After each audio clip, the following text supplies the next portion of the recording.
രാഹുൽ മാങ്കൂട്ടത്തിൽ വിഷയം ദേശീയ തലത്തിൽ വലിയ തോതിൽ ചർച്ചയാക്കാൻ ശ്രമിക്കുകയാണ് ബി.ജെ.പി. രാഹുലിനെതിരെ വാർത്താ റിപ്പോർട്ടുകൾ ഔദ്യോഗിക സാമൂഹിക മാധ്യമ അക്കൗണ്ടുകളിൽ ബി.ജെ.പി. കേന്ദ്ര നേതൃത്വം പങ്കുവയ്ക്കുകയാണ്. കേരളത്തിൽ വിവിധ ഇടങ്ങളിൽ പ്രതിഷേധങ്ങൾ തുടരുന്നതിനിടയിലാണ് കേന്ദ്രത്തിൽ ബി.ജെ.പി. ഇപ്പോൾ ഈ വലിയ വിവാദം അത് ചർച്ചയാക്കാൻ ശ്രമിക്കുന്നത്. രാഹുൽ ഗാന്ധിക്കൊപ്പമുള്ള ചിത്രമാണ് പങ്കുവച്ചിരിക്കുന്നത്. അർജുൻ പീതാംബരൻ വിവരങ്ങളുമായി ചേർന്നുണ്ട്. അർജുൻ, ദേശീയതലത്തിൽ ഇപ്പോൾ ചിത്രങ്ങൾ ഉൾപ്പെടെ പങ്കുവച്ചുകൊണ്ട് ഏത് തരത്തിലാണ് ഈ വിഷയത്തെ സജീവമാക്കാൻ ബി.ജെ.പിയുടെ ശ്രമം? രതീഷ്, കഴിഞ്ഞ ദിവസം തന്നെ രാഹുലിനെതിരെയുള്ള വാർത്തകൾ അത് ദേശീയ തലത്തിൽ ചർച്ചയായി തുടങ്ങിയിരുന്നു. ഇതിനിടയിലാണ് ഇന്ന് ബി.ജെ.പി.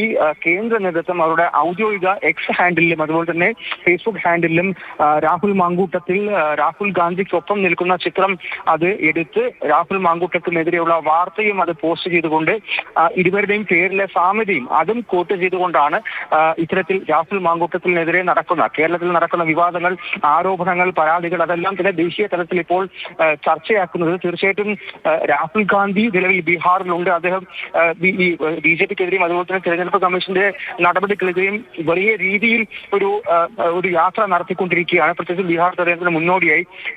ഇതിനിടയിലാണ് ഇത്തരത്തിലുള്ള ഈ പരാതികൾ, രാഹുൽ മാങ്കൂട്ടത്തിനെതിരെയുള്ള പരാതികൾ അത് ദേശീയ വിഷയത്തിൽ കൂടി അല്ലെങ്കിൽ ദേശീയ തലത്തിൽ കൂടി ബി.ജെ.പിയുടെ കേന്ദ്ര നേതൃത്വം ചർച്ചയാക്കാൻ വേണ്ടി ശ്രമിക്കുന്നത്. അത്തരത്തിലുള്ള പോസ്റ്റുകളും അത്തരത്തിലുള്ള വാർത്താ റിപ്പോർട്ടുകളും ഇതിനോടകം തന്നെ ബി.ജെ.പി. അവരുടെ പല മാധ്യമ അക്കൗണ്ടുകളിൽ ഇതിനോടകം തന്നെ പോസ്റ്റ് ചെയ്ത് തുടങ്ങിയിട്ടുമുണ്ട്. സാമൂഹ്യ മാധ്യമ അക്കൗണ്ടുകളിലാണ് രാഹുൽ ഗാന്ധിക്കൊപ്പമുള്ള രാഹുൽ മാങ്കൂട്ടത്തിന്റെ ചിത്രം ഉൾപ്പെടെ പങ്കുവച്ചുകൊണ്ട് വാർത്താ ലിങ്കുകൾ ഇപ്പോൾ പ്രചരിപ്പിക്കുന്നത് ബി.ജെ.പി.